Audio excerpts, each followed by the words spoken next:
Good morning, everyone.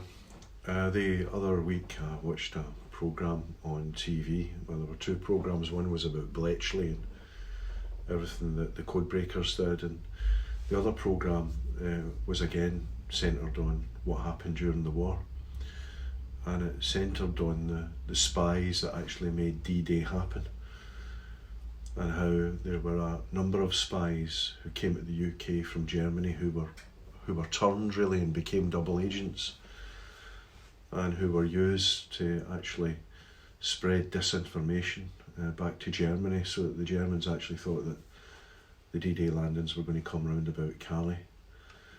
And it went into the secret lives of these people and how they lived a double life, and they kept so many things that were secret.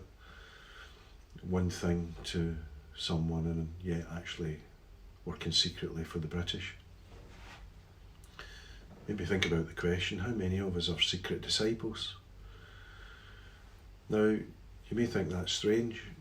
You might say, of course we're not. You know, we've to be out there, we've to be open, we've not to be in secret. And all of that is true. God encourages us to be good witnesses and to be open about our faith and all of that. But there's another sense in which we are called to be secret disciples. In Matthew chapter 6, Jesus talks about certain things being done in secret.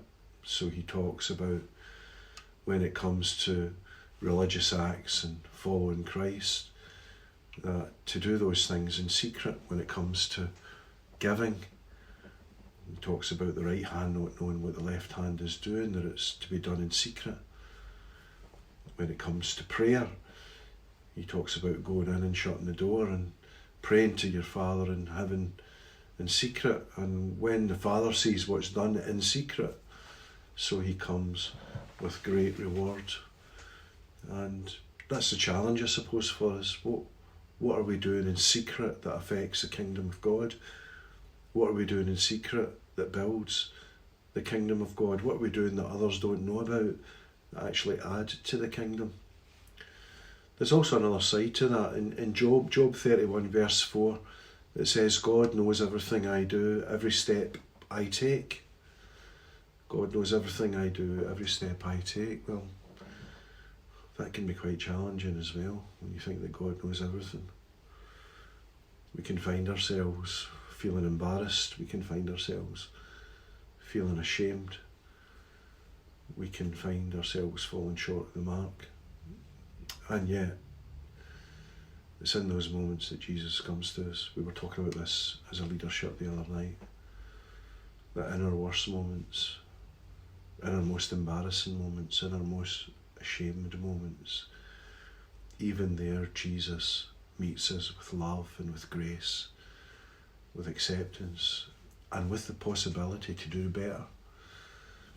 And so that's my encouragement to you today, to do better in those areas that Jesus talked about, those things that are done in secret, following Christ, praying, giving.